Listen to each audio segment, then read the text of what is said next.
Tout a commencé par une conversation à table, le genre de celle qui flotte entre des gorgées de vin et des coups d'œil hésitants à leur téléphone. L'acier a fait défiler l'écran du pouce, son visage s'illuminant d'un sourire qui ne m'a pas atteint. Le mariage d'Abur est le mois prochain, a-t-elle dit d'un ton léger, comme si nous avions parlé de liste de courses.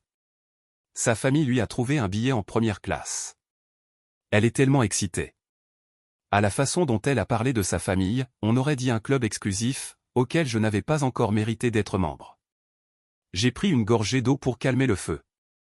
Sur quel vol suis-je, ai-je demandé en essayant de garder une voix égale. Je ne m'attendais pas à grand-chose. Peut-être une place en classe économique avec une carte d'embarquement de dernière minute. Mais même ça aurait signifié que j'étais importante. Sierra n'a même pas levé les yeux. « Mais tu devrais appeler un taxi », a-t-elle dit comme si c'était une évidence que je ne voyagerais pas avec eux. Son ton était d'une irrévocabilité qui faisait penser à une porte qui claquait. Avant que je puisse digérer la douleur de son rejet, sa mère, Margot, intervint de l'autre côté de la table, toujours prête à s'en prendre à quelqu'un. « Seuls les gens qui réussissent viennent en trombe », dit-elle d'une voix douce et sirupeuse, le regard perçant comme du verre. Le rire qui suivit était une plaisanterie privée destinée à me laisser à l'écart. La pièce semblait plus froide, même si le thermostat n'avait pas bougé. Je regardais Sierra, la femme que j'avais aimée, espérée, investie pendant des années. Ses doigts dansèrent sur l'écran, inconscient des mille et une petitesses façons dont ces mots me blessaient. Ma fourchette planait au-dessus de mon assiette, piquant un morceau de poulet qui avait soudain un goût de cendre. Je me souvins de ma première rencontre avec sa famille, de ma poignée de main trop ferme, de mon costume pas assez cher, de mon sourire trop large. Il m'avait jugé avant même que je ne m'assoie. Et maintenant, des années plus tard, nous étions là, et rien n'avait changé. J'étais toujours le plus un qu'il ne pouvait pas vraiment pardonner d'être moi. J'ai posé la fourchette avec précaution, comme si le moindre mouvement brusque risquait de briser ce qui me restait de dignité. Je n'avais pas confiance en ma voix pour tenir si je parlais. Le silence s'est étendu entre nous, plus épais que l'espace dans la pièce. Sierra ne leva pas les yeux. Sa mère prit une autre gorgée de son chardonnay. Je passai au mien avec ce désintérêt bien rodé qui m'avait toujours semblé un défi. « Mais tu es silencieuse ce soir », dit-elle comme si elle me tendait une bouée de sauvetage. Mais je savais que ce n'était pas le cas. C'était un appât, pas de la gentillesse. J'ai forcé un sourire qui n'a pas atteint mes yeux. Rien qu'en y réfléchissant, je me suis dit que c'était bien vrai. Je pensais aux années passées à travailler tard le soir à construire quelque chose à partir de rien, à faire passer les rêves de Sierra avant les miens.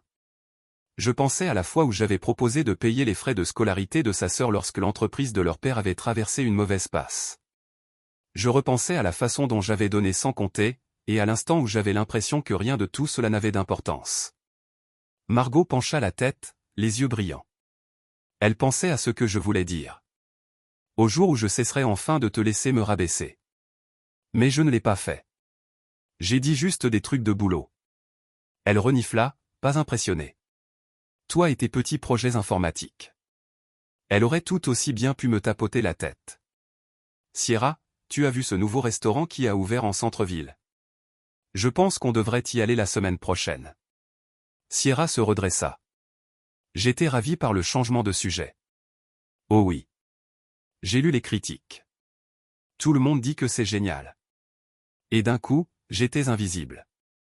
Un fantôme à ma propre table. J'étais assise là, les mains jointes, ressentant le poids de chaque compromis que j'avais fait. Chaque fois, j'avais réprimé l'envie de me lever et de crier que j'étais plus que ce qu'ils voyaient. Mais ce soir-là, quelque chose a changé. Les mots de la mère de Sierra, seuls les gens qui réussissent volent.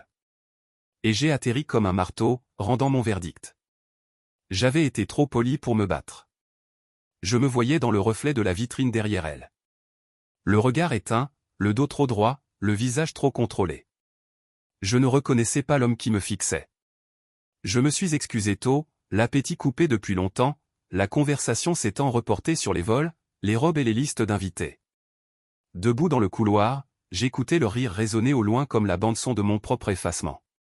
Ma main tremblait tandis que je sortais mon téléphone de ma poche, parcourant les options de vol, les compagnies charter, tout ce qui pouvait m'emmener là-bas à mes conditions. Je n'allais plus être leur arrière-pensée. Si je devais voler à mes frais, tant pis.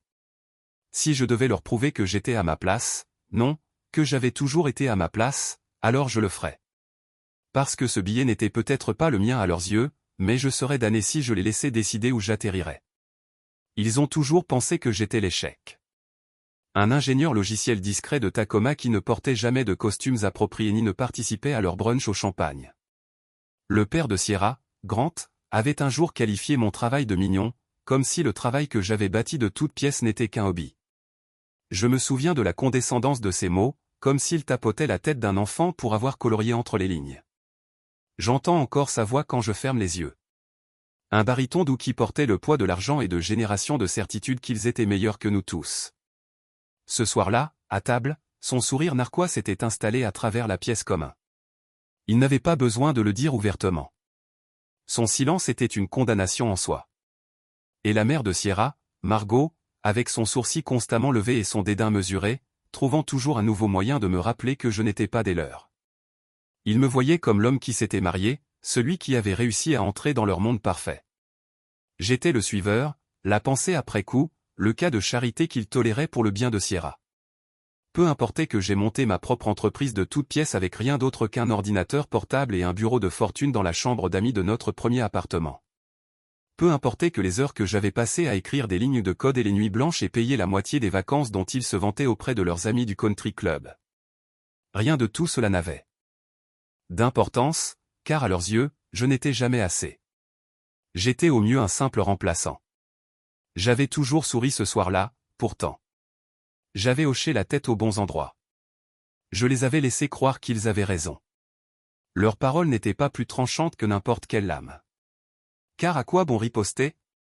Dans leur monde, l'important n'était pas qui on était, mais avec qui on pouvait se permettre d'être vu.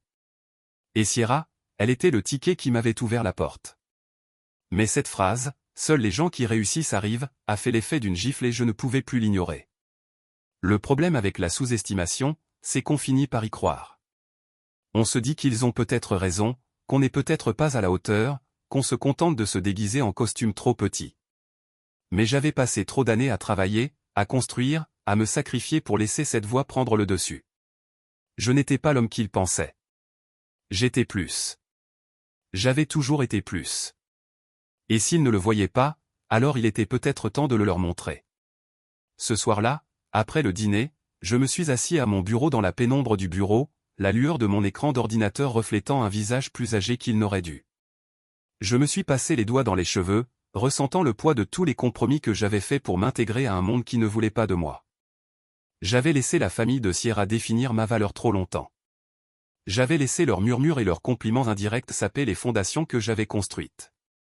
J'ai ouvert un document vierge et commencé à taper la liste de tous les moments où j'étais resté silencieux.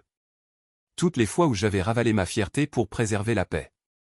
Chaque phrase me semblait une petite trahison de qui j'étais. Un souvenir de chaque fois où j'avais laissé leurs attentes m'emprisonner. Je fixais les mots, la poitrine serrée par la colère et une détermination que je n'avais pas ressentie depuis des années. Je ne les laisserais plus écrire mon histoire. Je repensais à Sierra. À la façon dont elle avait souri aux commentaires de sa mère, comme si c'était une blague que nous avions tous racontée. À la façon dont elle avait regardé à travers moi au lieu de me regarder. À la façon dont elle avait cessé de voir l'homme qui se tenait à ses côtés alors que personne d'autre ne le faisait. Elle était devenue leur miroir, reflétant tous les jugements superficiels et mesquins qu'ils me lançaient. Je l'avais épousée par amour, mais à un moment donné, elle avait cessé d'être ma partenaire pour devenir mon juge. J'ai fermé l'ordinateur portable et me suis adossé à mon fauteuil, le cuir craquant sous moi. J'entendais encore la voix de Grant dans ma tête. Ce sourire narquois qui n'atteignait jamais vraiment ses yeux. Mignon. C'était comme ça qu'il appelait mon travail. Je serrais les poings jusqu'à ce que mes articulations s'élargissent. Ce travail avait payé les études de Sierra. Ce travail avait payé la compte pour la maison que sa mère avait insisté pour que nous achetions dans le bon quartier. Ce travail avait permis de maintenir les lumières allumées et le réfrigérateur plein. Mais pour eux, ce ne serait jamais suffisant. Pour eux, je ne serais jamais suffisant. Mais quelque chose en moi refusait de l'accepter. Je n'étais pas l'homme qu'ils pensaient que j'étais. Je n'étais pas l'arrière-pensée, le remplisseur de sièges. J'étais l'homme qui avait construit quelque chose à partir de rien. J'étais l'homme qui était resté là où d'autres seraient partis. J'étais l'homme qui allait entrer dans ce mariage, peut-être pas à leur place en première classe, mais à mes propres conditions. Je me levai de ma chaise et me dirigeai vers la fenêtre, contemplant l'obscurité au-delà. Mon reflet me fixait, fatigué, mais intact. Je n'étais pas l'homme qu'il pensait que j'étais. Et il était temps qu'il le voie aussi. Je fixai le groupe de discussion du mariage sur mon téléphone. Des dizaines de messages, des palettes de couleurs, des dîners de répétition, des plans de table, et mon nom n'y figurait pas. Même pas en note de bas de page. Les photos d'Aubrey, rose pastel et arches fleuries, défilaient comme si elles appartenaient à un autre monde, alors que j'en avais été exclu. C'était plus qu'un simple oubli. C'était une déclaration de non-appartenance. Je n'étais pas le mari à leurs yeux. J'étais le bagage, le plus discret et oubliable, celui qui n'avait pas assez d'importance pour mériter une mention. Mon téléphone me semblait lourd dans la main lorsque je le posai sur la table basse. La silhouette de Seattle scintillait à travers la fenêtre, lointaine et impersonnelle. Les néons se brouillaient dans l'air brumeux de la nuit. La ville bourdonnait du bourdonnement d'autres vies, de personnes recherchées, de personnes incluses. J'avais passé trop d'années à travailler tard le soir à créer ma propre entreprise de logiciels de toutes pièces, rêvant qu'un jour je serais plus qu'une simple remarque. Mais à cet instant, j'avais l'impression d'être une note de bas de page dans ma propre histoire. Je passais mes mains dans mes cheveux, sentant la tension dans mon cuir chevelu. L'injustice de tout cela bouillonnait dans ma poitrine, déclenchant une colère lente et déterminée. Je n'allais pas les laisser m'effacer. S'ils ne m'incluaient pas, alors je me ferais ma place à ce mariage. J'ouvris mon ordinateur portable, mes doigts effleurant les touches tandis que je calculais les coûts des vols charters, les hôtels, la logistique. En avais-je les moyens? Pas confortablement. Mais le confort n'était pas le but. Je devais leur montrer que je pouvais voler de mes propres ailes, sans invitation, sans être dérangé, indéniable. L'écran affichait des options. Learjet, turbopropulseur, charter pour petites entreprises. Chaque prix me rappelait que la liberté a un prix. Ma poitrine se serra, mais je l'ignorais. Je n'achetais pas le luxe. J'achetais la dignité. Je n'allais pas laisser la famille de Sierra définir ma valeur en fonction de sa prise de la peine de m'ajouter à un groupe de discussion. J'allais la définir moi-même. Depuis l'autre pièce, le rire de Sierra s'éleva doucement, comme si notre mariage n'était pas fait de compromis. Comme si elle n'avait jamais vu sa famille me traiter comme une invitée chez moi. Je me demandais si elle réalisait seulement ce que ça faisait d'être exclu de la conversation, comme si j'étais une personne à gérer. Mon téléphone vibra, un message d'Aubrey. « Salut Jason. Fais-moi signe si tu as besoin d'une invitation. » Un sourire. Ce sourire me fit l'effet d'une claque. Je répondis, « Non, je m'en occupe. » Mon pouce appuya sur « Envoyer » avec une irrévocabilité qui me fit l'effet d'une expiration. Le silence qui suivit fut assourdissant. Je fixai mon reflet sur l'écran noir de mon ordinateur portable. Un homme qui s'était trop longtemps permis d'être un bruit de fond. Mon reflet était fatigué, mais sa mâchoire était serrée. Son regard était déterminé. C'était l'homme qu'il me fallait pour être un Aspen. Pas le complice, pas celui qui me suivait. L'homme qui entrait la tête haute, son billet d'avion comme une armure. Réserver le vol me semblait franchir une limite. L'email de confirmation est arrivé dans ma boîte mail, froid et impersonnel.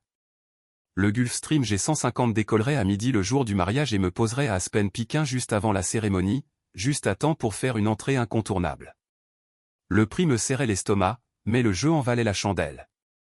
Pour une fois, je n'étais pas une arrière-pensée. J'étais le gros titre. Je me suis levé, étirant des muscles trop tendus après des mois de jeu. Mon regard est tombé sur une photo de mariage de Sierra et moi, riant sur le quai de Puget Sound. Le vent de héros soufflait, les yeux brillants de promesses non tenues. J'ai tracé le cadre avec mon pouce. L'amour avait autrefois suffi. Mais l'amour avait besoin de respect pour survivre. Et j'avais compris trop tard que le respect ne se demandait pas. Il fallait l'exiger. J'ai envoyé un simple message à Sierra. J'ai réservé mon vol. On se retrouve là-bas. Pas de smiley, pas d'explication, juste des faits. En vérité, je n'étais plus en colère contre elle.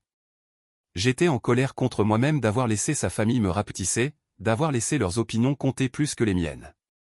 C'était fini maintenant. L'air du soir était différent lorsque j'ouvris la fenêtre. Frais, vivifiant, empli de l'odeur de la pluie sur le béton. Je le laissais m'envahir, une sorte de baptême, une promesse que je ne serais plus jamais juste une personne de plus. J'allais leur montrer que je n'avais jamais été celle qui remplissait les sièges. C'était moi qui faisais la table. En éteignant les lumières, j'ai repensé à chaque étape de ce mariage. Le silence des invités à mon entrée, l'expression de Sierra, la façon dont le sourire narquois de Grande s'estompaient. J'allais rester là, non pas parce qu'il m'avait donné une place, mais parce que je l'avais revendiqué.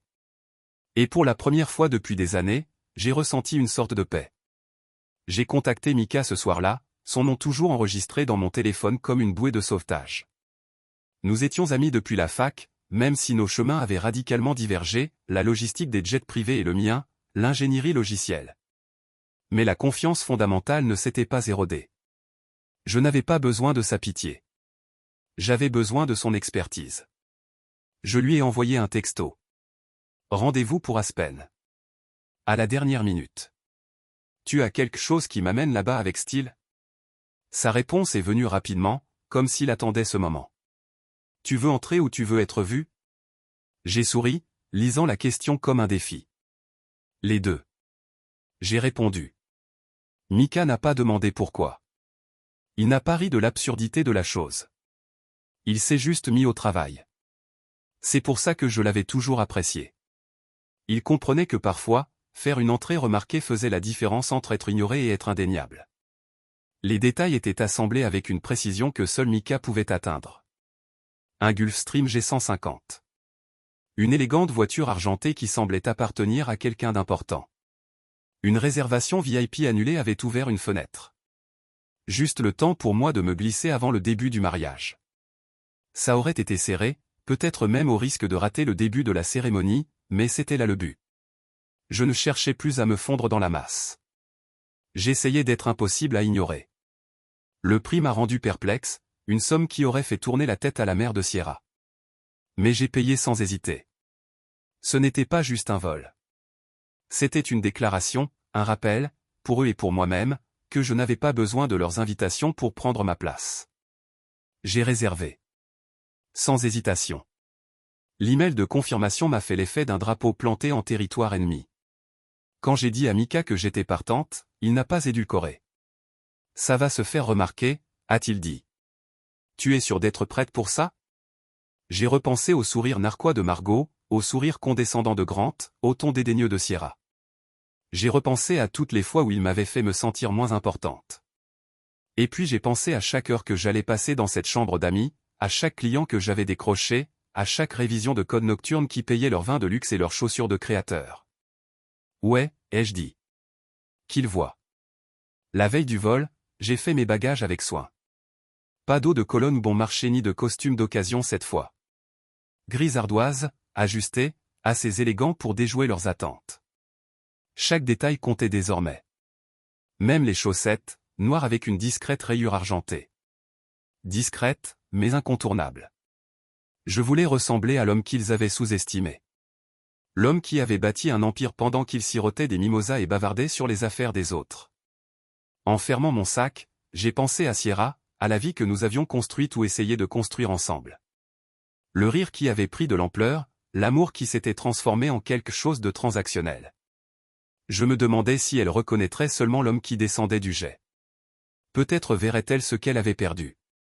Peut-être comprendrait-elle enfin que l'homme qu'elle avait épousé n'était pas la pensée secondaire que sa famille croyait. Le sommeil était un inconnu cette nuit-là. Mon esprit bourdonnait de 1000 possibilités, chacune teintée d'une détermination farouche. Je n'allais plus être le passager silencieux. J'allais être le titre, l'histoire qu'il murmurait longtemps après la fin du mariage. Je voulais qu'il me voie vraiment, et qu'il réalise que j'avais toujours été bien plus que ce qu'ils avaient cru. Le matin arriva, la pâle lueur de l'aube perçant les stores. Je m'habillai comme un homme partant à la guerre, manchettes attachées, cravate nouée, chaussures cirées comme un miroir. Chaque pas me semblait une déclaration. Je ne suis pas celui que vous croyez. Je consultai ma montre. Les secondes s'écoulaient comme un compte à rebours vers quelque chose d'inévitable. À l'aéroport, Mika m'accueillit avec un sourire qui me signifiait qu'il comprenait parfaitement ce que cela signifiait.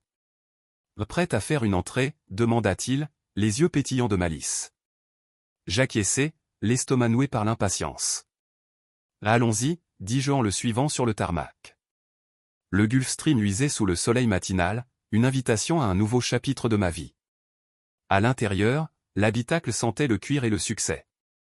Je m'enfonçais dans le siège moelleux, sentant le vrombissement des moteurs sous moi comme une promesse. Ce n'était pas qu'un avion. C'était ma façon de me réapproprier le récit, de prouver que j'appartenais à l'équipage, selon mes propres conditions. Tandis que les moteurs vrombissaient, je repensais à l'expression de Sierra en me voyant descendre. Je me demandais si elle ressentirait de la fierté, des regrets, ou peut-être simplement de la confusion, et comment j'avais réussi à m'élever sans l'aide de sa famille. Alors que l'avion décollait, la ville en contrebas se réduisit à un tapis de lumière et de rue. Je sentis un poids se libérer de ma poitrine, une liberté que je n'avais pas goûtée depuis des années. J'étais en route, non pas comme une arrière-pensée, mais comme mon propre maître. Et pour la première fois depuis longtemps, je me fichais de ce qu'ils pensaient de moi. J'arrivais à mes frais, à ma façon. Et j'avais hâte de voir leur tête à l'atterrissage. Sierra était partie pour Aspen 3 jours plus tôt, comme toujours, sans cérémonie, juste un rapide bisou sur la joue et un rappel pour la gardienne. N'oubliez pas de leur donner un pourboire s'ils vous déposent quelque chose, avait-elle dit comme si c'était une pensée après coup, comme si c'était un détail dont elle préférait ne pas s'occuper. Elle sortit dans un tourbillon de parfum et d'efficacité, laissant derrière elle le vague écho d'une vie qui ne m'incluait plus depuis longtemps. Je regardais sa voiture disparaître dans l'allée, témoin silencieux du dernier morceau de normalité qui s'envolait. Ce matin-là, je m'étais habillé avec soin. Costume ardoise repassé et prêt. Chemise blanche impeccable, poignets amidonnés à la perfection. Chaussures noires cirées comme un miroir. Rien de trop voyant, rien de trop criard, juste intentionnel. Chaque pièce choisie comme une armure de dignité. J'avais passé trop d'années à laisser leurs attentes dicter ma façon de me présenter. Aujourd'hui, j'arrivais à mes propres conditions. À 10h20, je montais seul à bord du jet. Les moteurs ronronnaient avec la confiance tranquille de la puissance. Les sièges en cuir brillaient, promettant l'arrivée. Je bouclais ma ceinture, les doigts tambourinant sur la coudoir, le bourdonnement des moteurs s'harmonisant avec le rythme régulier de mon cœur. L'équipage se déplaçait avec efficacité, une machine bien huilée qui ne posait pas de questions ni n'échangeait de regards. C'étaient des professionnels. Peu importait qui j'étais, seulement que je sois là. J'aime ça. Dehors, la piste s'étendait comme une invitation à tout laisser derrière moi. La silhouette de la ville s'éloignait, et avec elle le poids de chaque sourire forcé, de chaque regard condescendant. Je pensais à Sierra, à la façon dont les mots de sa mère avaient résonné comme un coup de poing sur la table. Seuls les gens qui réussissent volent. Cette phrase s'était gravée dans mon âme. Mais maintenant, elle semblait différente, comme un défi que j'avais accepté. Les moteurs rugirent, l'accélération me plaqua contre mon siège, une force à la fois grisante et terrifiante. Je regardais le sol s'effondrer, les maisons se réduire à des boîtes d'allumettes, les routes à des fils de possibilités. Le ciel s'ouvrit, vaste et bleu, une toile vierge de leurs attentes. Là-haut, je n'étais pas le compagnon de Sierra. Je n'étais pas l'homme que son père trouvait mignon ni la pensée secondaire à chaque table. J'étais l'homme qui faisait son chemin, qui achetait son billet, qui refusait d'être défini par le rire. Le silence avant le décollage avait toujours été mon moment préféré du vol. Ce moment où l'on est assis là, le moteur en vrombissement, l'anticipation nouée au ventre. C'était comme un potentiel, comme si toutes les possibilités n'étaient pas encore définies. Je l'inhalais. L'odeur du cuir, du kérosène et des nouveaux départs. Je ne savais pas ce qui se passerait à l'atterrissage. Sierra m'attendrait-elle? Se soucierait-elle seulement que je vienne à mes propres conditions? Je l'ignorais. Et pour une fois, peu importait. Le vol se déroula sans encombre. Le ciel d'un bleu uniforme, seul un nuage occasionnel rompait la monotonie. Je laissais mon esprit vagabonder. Je repensais à la première fois où Sierra m'avait appelé de chez ses parents, en pleurs parce que son père l'avait rabaissé pour m'avoir choisi plutôt que le fils d'un de ses amis de golf. Je lui avais promis alors de toujours me battre pour elle, d'être toujours son refuge. Je me demandais si elle s'en souvenait maintenant.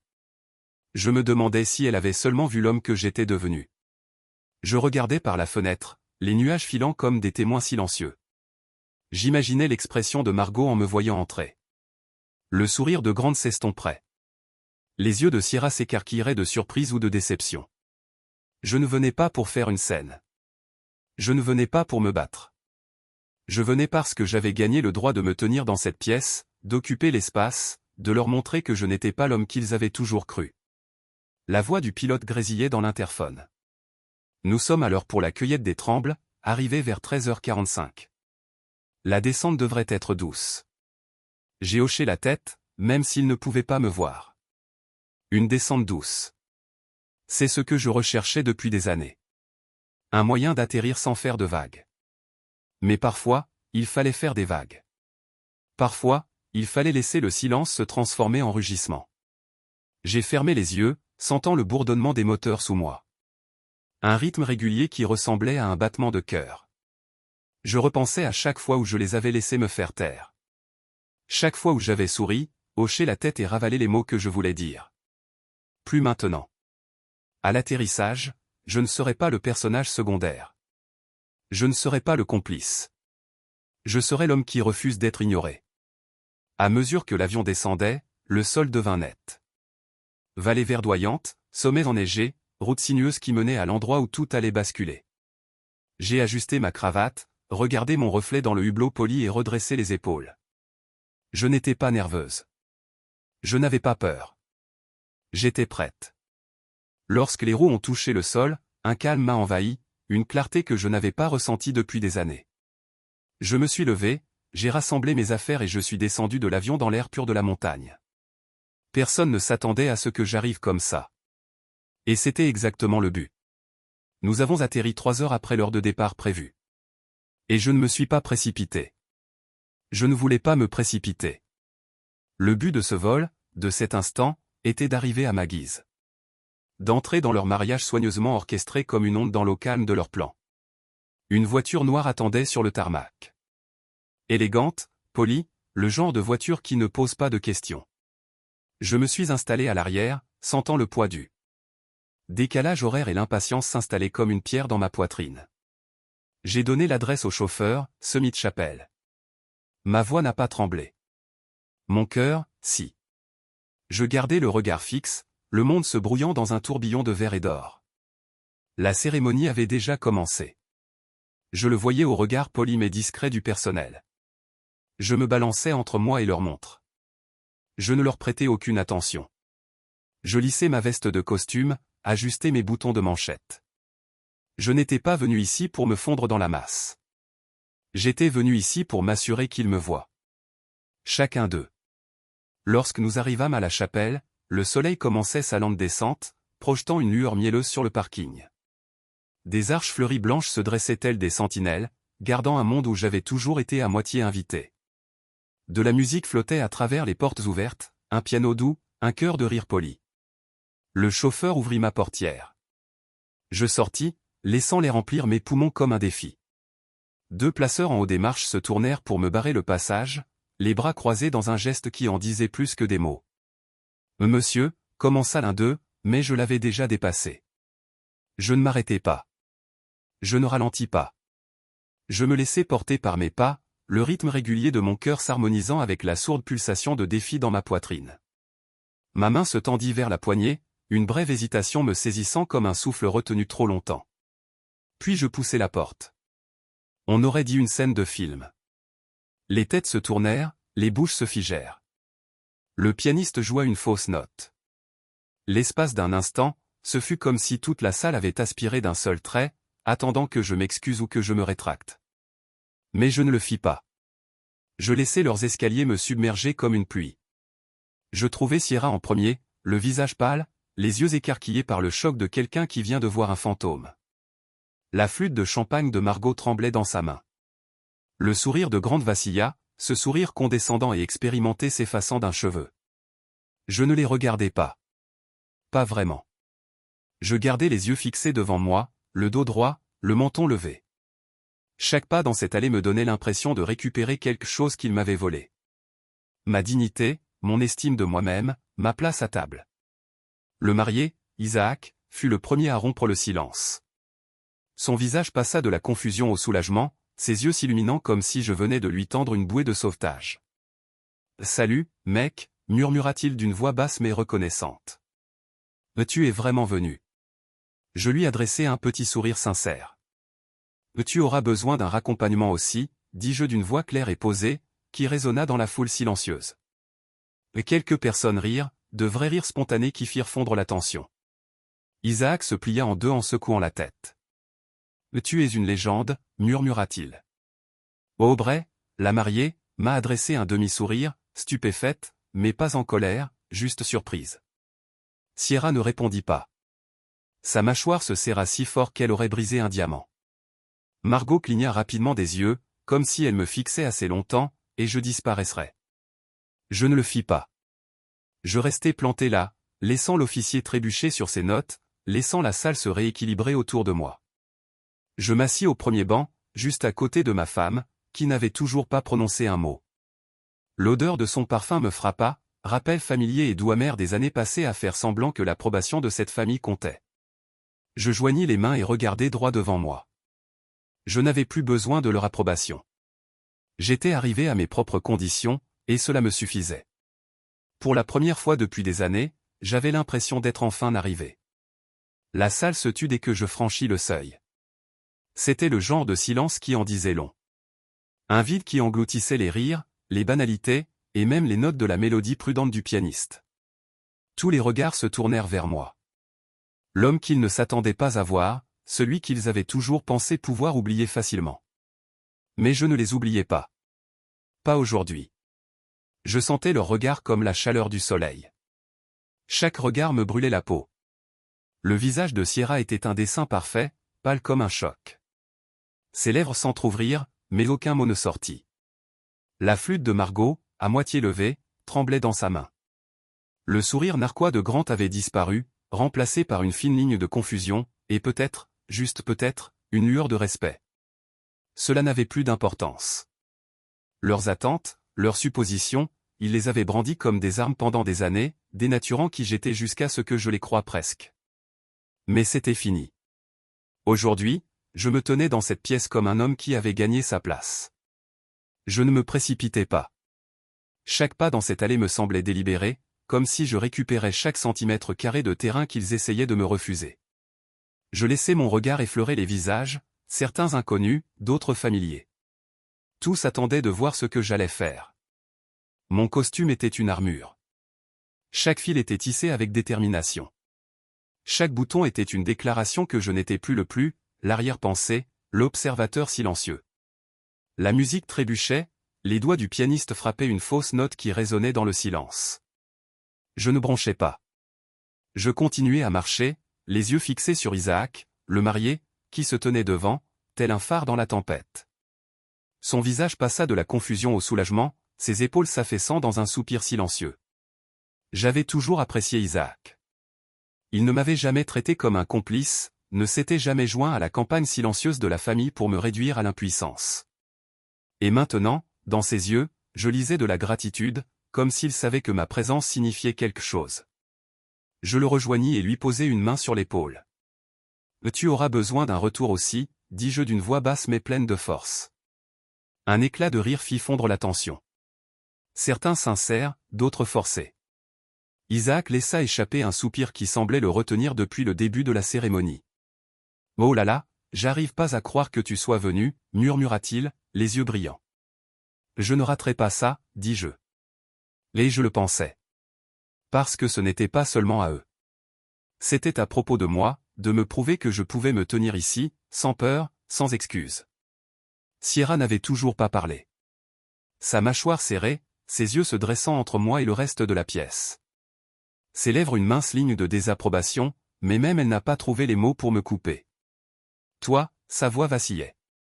Mais il a récupéré rapidement, reculé dans le script avec la facilité pratiquée d'un homme qui avait vu suffisamment de moments gênants pour durer toute une vie. J'ai pris mon siège dans le banc avant juste à côté de Sierra et j'ai plié mes mains sur mes genoux. L'odeur de son parfum enroulait autour de moi, familière et distante à la fois. Elle ne m'a pas regardé.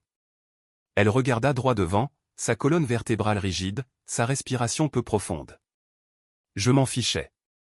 Ce n'était plus d'elle.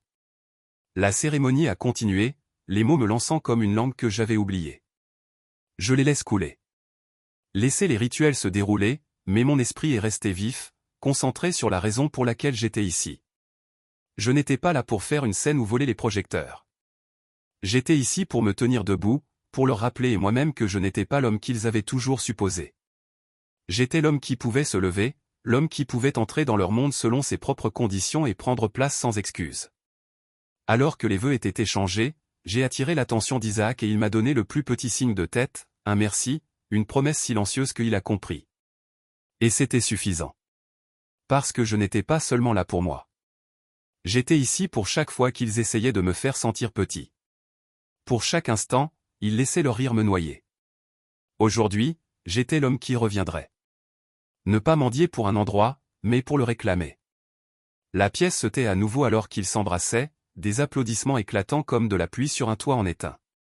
J'ai aussi applaudi, lent et régulier, mes mains frappant l'air comme des marques de ponctuation. Je ne me cachais pas en arrière-plan. J'étais juste là au premier rang où j'appartenais. Et pour la première fois depuis longtemps, je ne me sentais pas comme un invité.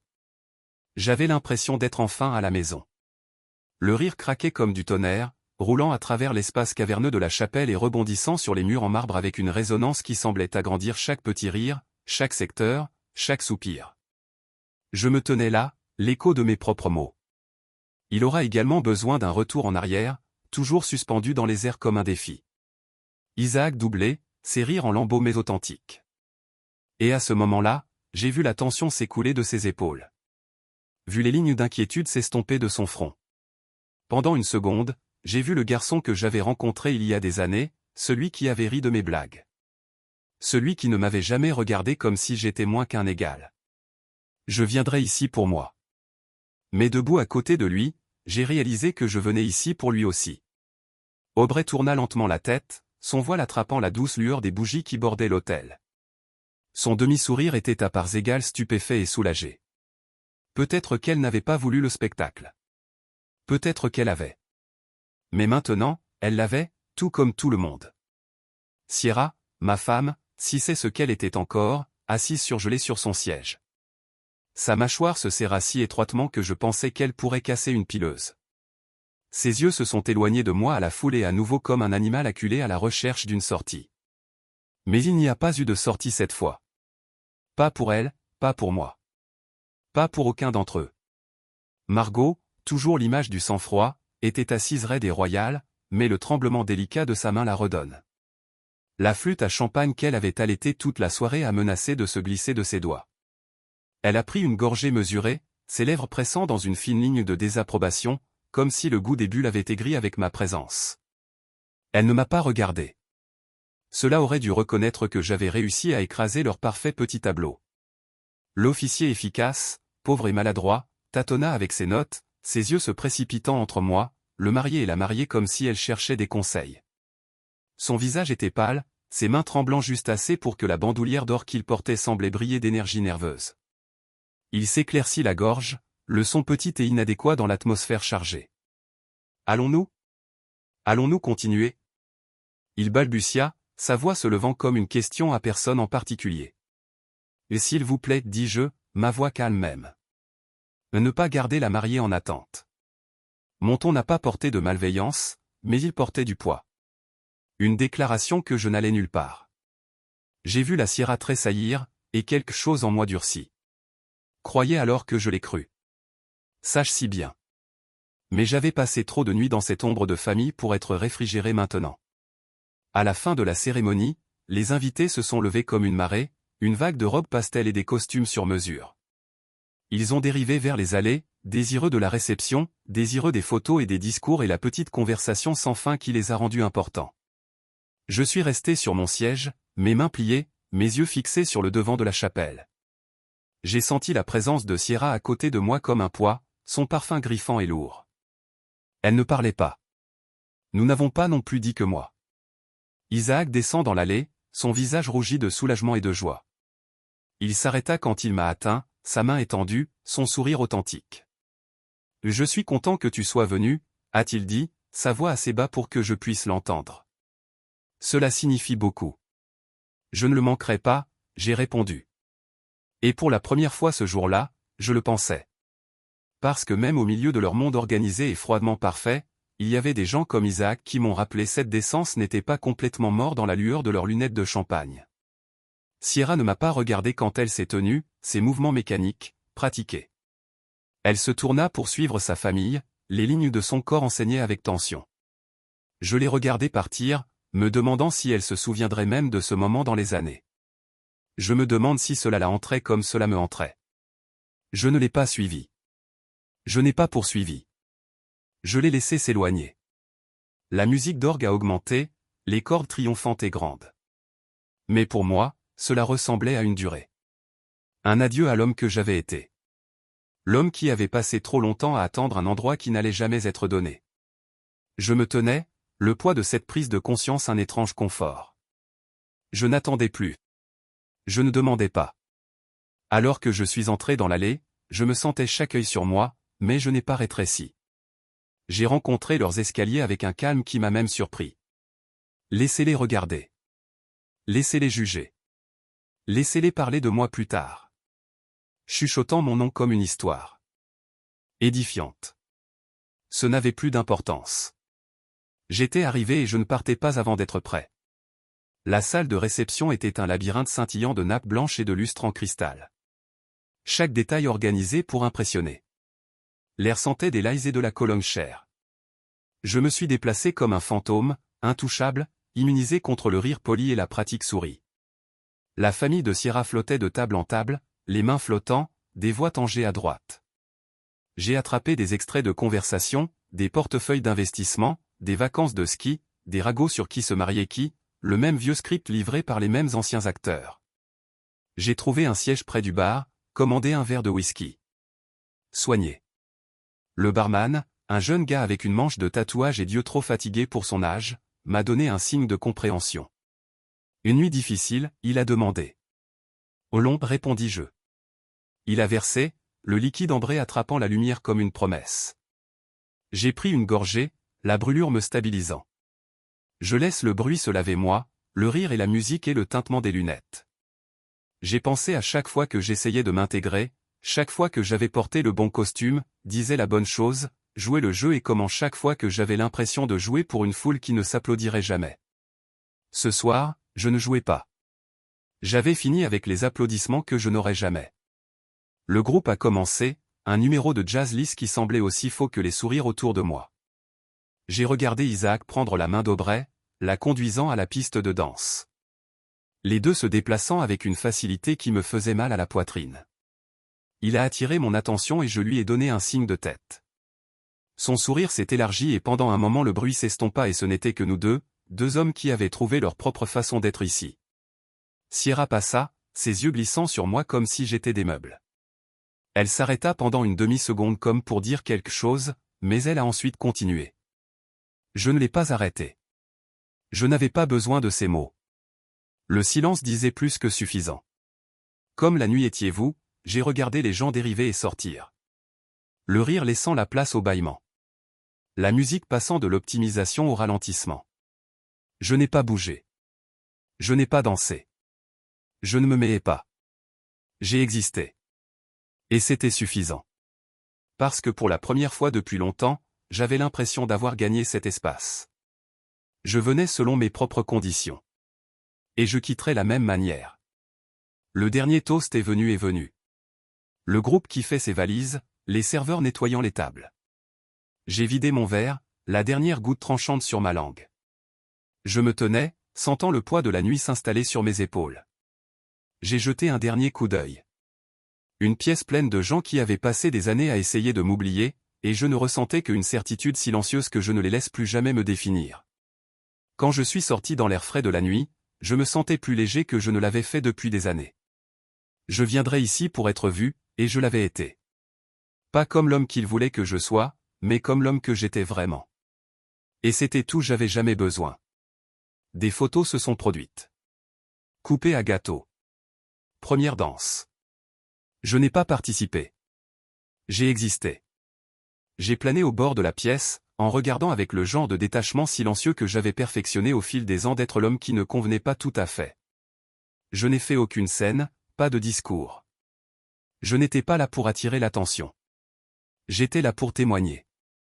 J'ai regardé les bulbes flash pop, regardé le rire de la mariée floraison, regardé la famille de la Sierra se prélasser dans la lueur d'un mariage qu'ils avaient prévu comme un événement royal. Je me tenais là où les lumières n'atteignent pas, les mains pliées, le sourire petit et poli. C'était suffisant. J'ai attiré l'œil d'Isaac une fois pendant la réception, son sourire plein de soulagement et de surprise. Il avait l'air de vouloir dire quelque chose, mais le moment est passé. Je l'ai vu dans ses yeux, cependant, un merci silencieux, un signe de solidarité. Nous étions tous les deux là d'une manière que personne d'autre ne comprenait. La nuit était allumée.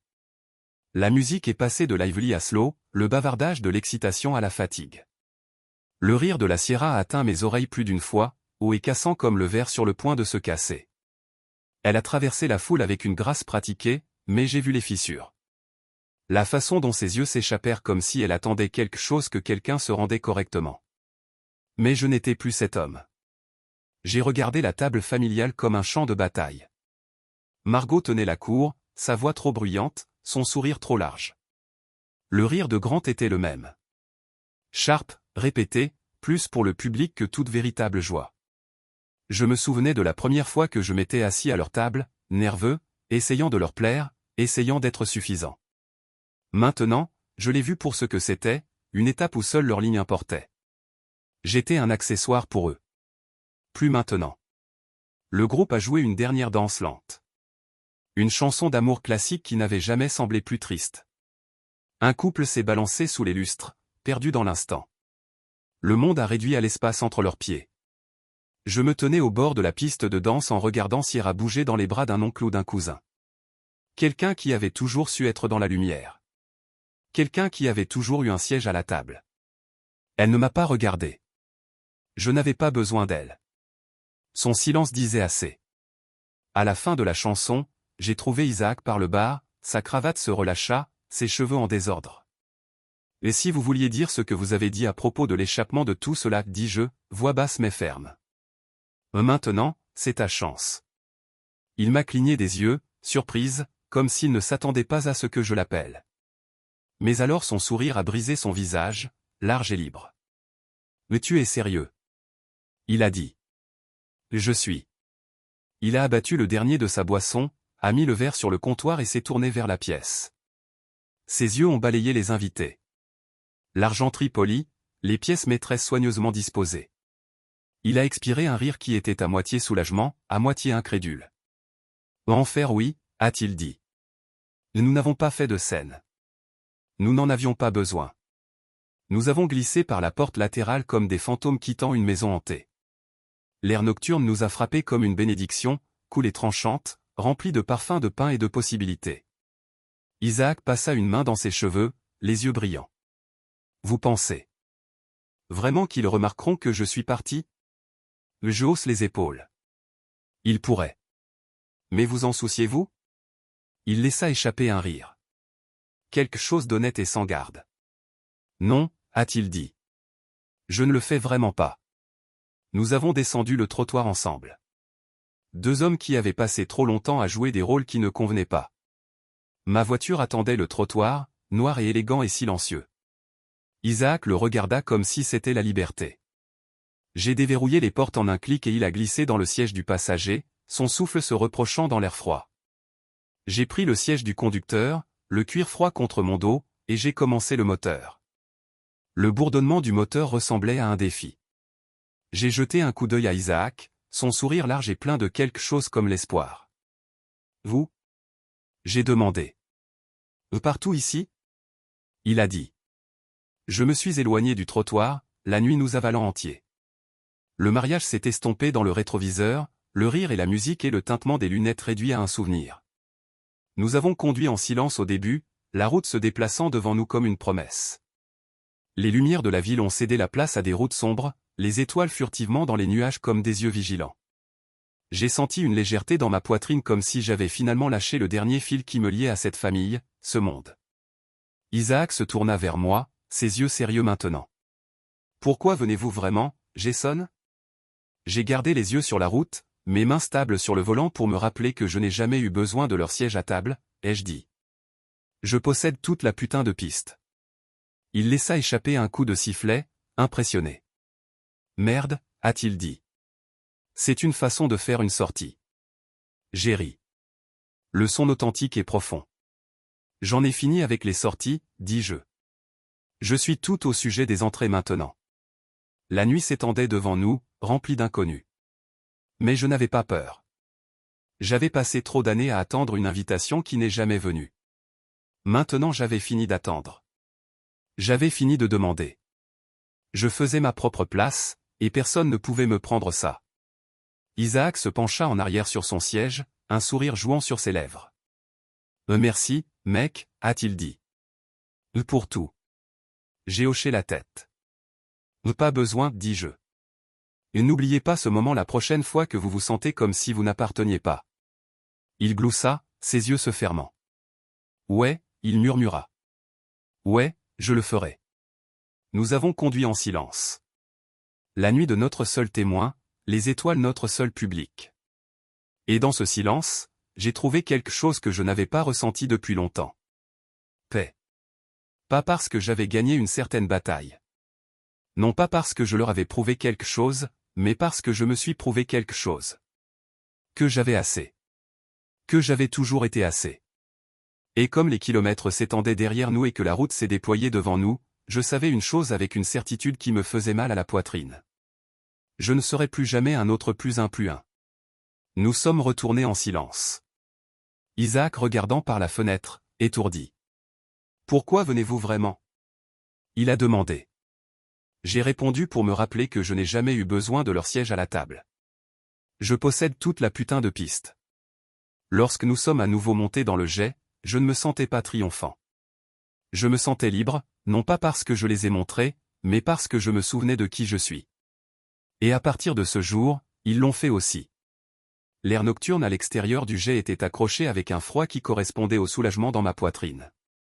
Les moteurs du Gulfstream fredonnaient avec un pouvoir calme alors que je m'installais sur le siège en peluche.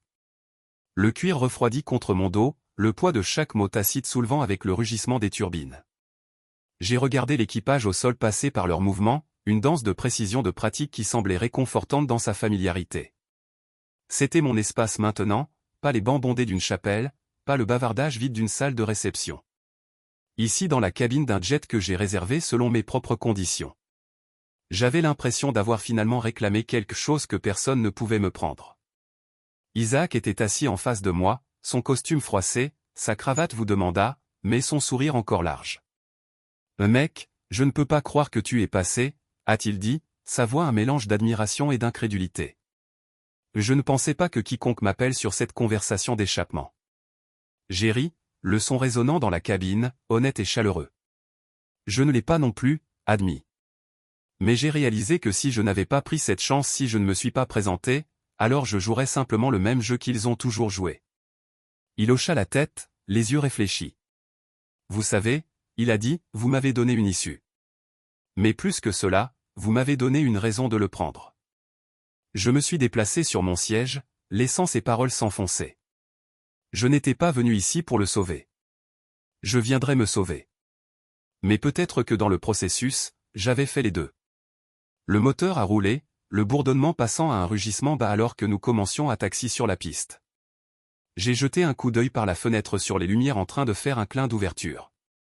Une ville qui avait toujours ressenti une terre étrangère. Alors que nous nous éloignions, le sol s'est éloigné, la lumière se rétrécissant pour épingler des piqûres contre le ciel nocturne. J'ai fermé les yeux, laissant la vibration de l'avion devenir un rythme dans ma poitrine, un rappel constant que je laissais plus qu'un mariage derrière. Je quittais l'homme que je leur laissais voir. L'homme qu'ils avaient sous-estimé. L'homme qui était resté silencieux à des tables de dîner et laissait leur rire le définir. Le souvenir du visage de Sierra, pâle et stupéfait, a joué dans mon esprit comme un vrai film que j'avais regardé trop de fois. Ses yeux s'étaient élargis à ce moment-là que j'étais entré dans la cérémonie. Des excuses silencieuses que je n'avais jamais demandé de scintiller dans la façon dont ses lèvres se séparaient. Mais je n'avais pas besoin de ses excuses. Je n'avais pas besoin de son approbation. C'était la liberté que j'avais trouvée sur cette piste. La prise de conscience que j'attendais qu'elle me donne quelque chose que j'avais toujours eu le pouvoir de me donner. Isaac somnola, sa tête reposant contre le siège, la bouche relâchée d'épuisement. Je l'ai regardé pendant un moment, en pensant à toutes les façons dont nous avions tous les deux été piégés par leurs attentes. Il avait été le Golden Boy, celui que tout le monde supposait suivre le script. J'avais été l'étranger, celui que personne ne pensait que. Jamais. Et nous y étions, deux hommes dans un jet, volant du bruit, les jugements, le poids de l'héritage familial que nous n'avions jamais demandé à hériter. J'ai penché ma tête en arrière et j'ai regardé le plafond. La douce lueur des au-dessus de la tête peignant tout dans un calme en sourdine. J'ai pensé à la vie que je voulais. Une vie non définie par les graphiques de siège et les codes d'approbation. Une vie où je pourrais construire quelque chose sans m'inquiéter si elle mesurait la norme de réussite de Margot ou la définition de la réussite de Grant. J'avais passé trop longtemps à laisser leur voix façonner la mienne. Quelque part au-dessus des Rocheuses, la turbulence est entrée en jeu. Un doux frisson qui a secoué le verre dans les porte-gobelets. Je n'ai pas tressailli. J'avais volé le pire. J'avais vécu pire. Et à chaque bosse, chaque frisson du fuselage, j'ai senti quelque chose se solidifier en moi. Je n'étais pas l'homme qu'il pensait être. Je ne l'avais jamais été. J'étais l'homme qui avait survécu à chacun de leurs licenciements et qui sortait plus fort. L'homme qui avait cessé de demander la permission et a commencé à revendiquer sa propre piste. Lorsque le jet s'est nivelé, j'ai sorti mon téléphone, faisant défiler les appels et les messages manqués de Sierra. Excuses, explications, tentatives timides pour corriger les fissures qu'elle avait aidé à créer. Je n'ai pas répondu. Pas encore. Peut-être jamais. Parce que la vérité était, je ne lui devais rien. Plus maintenant. J'avais donné tout ce que j'avais. Mon amour, ma loyauté, mon silence et elle l'avaient échangé contre leur acceptation. C'était son choix. Ce vol, cette liberté était la mienne. J'ai jeté un coup d'œil à Isaac, toujours endormi, sa respiration lente et même. J'ai pensé au mariage que nous venions de laisser pour compte. La façade soigneusement organisée qui a caché la pourriture en dessous. Le rire qui sonnait creux, les toasts qui ressemblaient à des éloges. Je me demandais s'ils avaient même remarqué que nous étions partis. S'ils avaient raté l'homme qui s'était toujours tenu dans l'ombre, en attendant un endroit à leur table. Peut-être qu'ils l'avaient fait, peut-être qu'ils ne l'avaient pas fait. Cela n'avait pas d'importance parce que je n'étais plus cet homme. Les moteurs fredonnaient, un drone régulier qui ressemblait à un rythme cardiaque. J'ai fermé les yeux et je les laissais se laver sur moi. Les réalisations s'installent comme une bombe. J'avais récupéré quelque chose ce soir. Pas seulement ma fierté, pas seulement ma dignité.